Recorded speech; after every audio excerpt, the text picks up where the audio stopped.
Magandang buhay! It's me again, Jen. Ito nga pala yung third day ng Chinese New Year. At andito na nga ako sa Tongchong kasi dito na lang kami magmi-meet ng kaibigan ko kasama yung kanyang boyfriend na sinundo namin kahapon sa airport.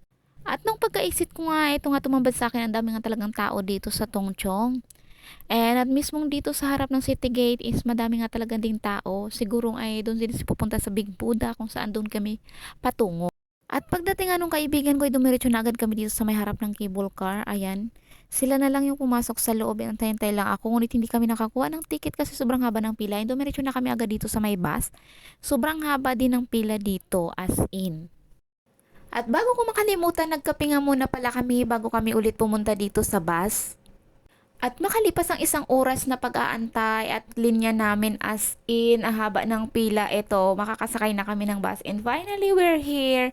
And papunta na kami sa Big Buddha. And tingnan naman yung mga katabing kami ito. Naku naman, napaka-unfair ng mundo, cheris. And syempre, may mga madadaanan kang ganitong kagandang view. Ayan. Yeah. So nearly speed. You can see it from here. And there's a helicopter na.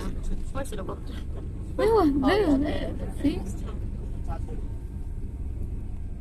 At pagkalipas nga ng isang oras na biyahe, I'm not sure, pero parang isang oras siya kasi napakatagal din naman talaga ng biyahe. And we're here in Ngongping at the Big Buddha.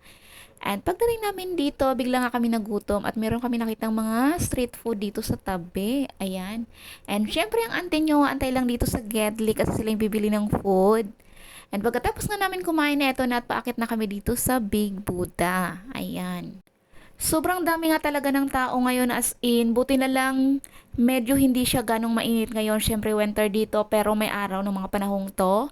At hindi mo siya masyadong ramdam yung init. Ganon.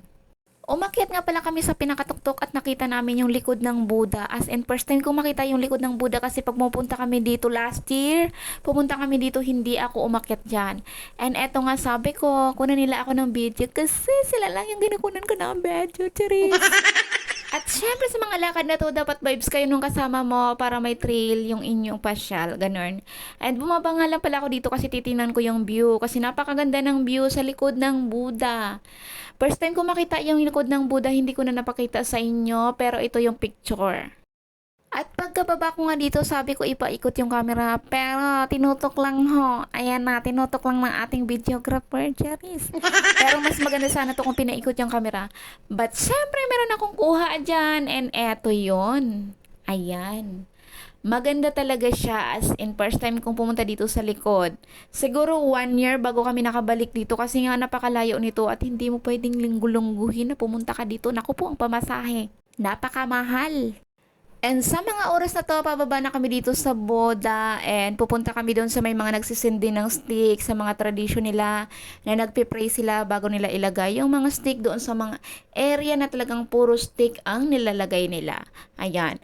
And here we go. Ayan, yung sinasabi ko sa inyo, dyan nila nilalagay yung mga stick nila. Pag nasindihan na nila, at syempre bago nila ilagay dyan, parang nagpipray muna sila sa kaharap na temple and then bago nila ililipat dyan. Ganon. And alam nyo ba guys, dati talagang ignorante ako sa mga ganto. At syempre wala tayong alam noon. Pero habang tumatagal na nare-realize natin na marami tayong natututunan sa buhay. Especially na yung mga pinagdaanan natin. Ganun, ay bakit naman nasali yun? And syempre proud ako sa sarili ko kasi dati takot akong mag-isa, takot ako sa mga bagay-bagay. And ngayon parang ang tapang ko na. And sana kayo din, Charis. And sa mga payo ko lang na gustong mag-abroad guys, kailangan buo yung loob mo, malakas yung loob mo at matatag ka. At laging magdasal at huwag na huwag kang magpapatalo sa homesick kasi yun yung kalaban natin dito. Kasi nag-iisa tayo. And yun lang for today's video. Maraming salamat. Abangan nyo yung next upload ko kasi may karugtong pa to. Bye!